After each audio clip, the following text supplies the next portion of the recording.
Ողջույն սիրելի ընկերներ, այս հոլովակում ձեզ համար կներկայացնեմ 2025 թվականի նոյեմբեր ամսվա տարրո կանխատեսումը կարիճ նշանի համար։ Սիրելի կարիճներ, հինգական քարտով կնայենք ամսվա կարևոր իրադարձությունները, այնուհետև մեկական քարտով նորալուսնի և լիալուսնի ազդեցությունը։ Յուրաքանչյուր քարտի էներգիա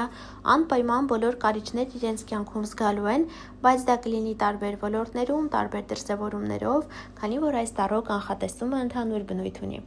Եթե ձեզ հետաքրքրում է անհատական հորոսկոպ կամ անհատական տարրո կանխատեսում, կարող եք ինձ գրել Instagram-յան էջում անձնական նամակով։ Այսպիսով, սիրելի կարիճներ, ամիսը ձեզ համար կսկսվի աշխատանքով, աշխատանքը շատ կլինի, որի դիմաց իհարկե նաև կվարձատրվեք, հնարավոր է նոր հմտություն ձեռք բերեք, այդ հմտությամբ սկսեք գումար աշխատել նոր ձևով կամ ուղղակի նոր հաճախորդներ լինեն։ Մի խոսքով աշխատանքի հետ կապված ամսվա ընթացքում խնդիր չի լինի, աշխատանքը կլինի, գումարն էլ հետը։ Որևէ տղամարդ, ով ծնված է հողի տարերքի ներքո, դա է ցուլ, կույս կամ այծեղջյուր, ինչ որ դեր է ունենալու ձեր կյանքում։ Այս տղամարդը կարող է լինել ձեր շրջապատից որևէ մեկը, ընտանիքի անդամներից որևէ մեկը, կամ կարող է լինել նոր ծանոթ, գոլեգա գուցե, ինչ որ մի խոսքով այս տղամարդը ինչ որ ձև դեր է ունենալու ձեր կյանքում։ Օրինակ այն աղջիկները, ովքեր փնտրում են իրենց երկրորդ կեսին, գուցե նման տղամարդ հայտնվի ձեր կյանքում, կամ գուցե ինչ որ մեկը հայտնվի, ով ինչ որ հարցում ձեզ օգնություն ցույց տա։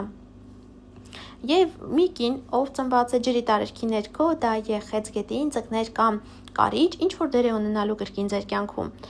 Եվ կրկին, թե ձեր ընտանիքի անդամից մեկը նա կարող է լինել, թե կարող է լինել նոր ծանոթ, ով կրկին ինչ որ ձև կազդի ձեր կյանքում այս ամսվա ընթացքում։ Ինչ որ կարևոր նորություն կստանաք կամ կարևոր փաստաթուղթ կստանաք, որը շատ էսպես վճռական, կարծես ինչ որ նորություն կլինի, որից հետո ձեր կյանքը կփոխվի,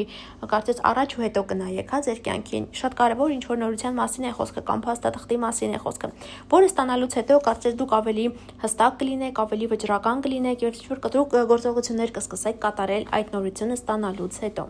Ճանապարհ կգնաք եւ յուր կընդունեք։ Այժմ նորալուսնի եւ լիալուսնի հետ կապված լիալուսին կլինի առաջին ամսի 5-ին, որը մի 2 օր առաջ, 2 շաբաթ հետո իր ազդեցությունը կունենա։ Այստեղ լինելու է լիալուսինը ցուլ նշանում ձեր 7-րդ տանը եւ բերելու է ձեզ շատ տարբերակներ։ Գուցե լինի շատ օրինակ հաճախորդներ, շատ ինչ որ գործարքներ, նման հարցեր կլինեն, ինչ որ բանի տարբերակները ձեր կյանքում շատ կլինեն եւ պետք է դուք ընտրեք։ Իհարկե դժվար կլինի ընտրություն կատարելը, կենտրոնանալը, այնպես որ լավ մտածեք մինչեւ որոշում կայացնեք։ Եվ նորալուսին կլինի ամսի 20-ին, մի 2 օր առաջ, 2 շաբաթ հետո իր ազդեցությունը կունենա։ Այս ժամանակահատվածում սիրելի ընկերներ, ձեզ կամ ինչ որ առիթի կհրավիրեն, կամ դուք ինչ որ առիթ կունենաք տոնելու, նշելու, կամ ուղղակի որոշեք 3 հոգով, 3 ընկերուհիներով, ընկերներով հավաքվել, ինչ որ ուղղակի հաճելի ժամանց անցկացնեք, կամ ձեզ կհրավիրեն ծնունդի, կնունքի, նման ինչ որ հարցեր կարող է լինել այս ժամանակահատվածում։ Այսքանը սիրելի կարիճներ, կապված նոյեմբեր ամսվա հետ, բաժանորդագրվեք ալիքին, սեղմեք զանգակի կոճակին, որ բաց չթողնեք գալիք ամիսների կանխատեսումները։ Իսկ մենք շուտով կհանդիպենք, ցտեսություն։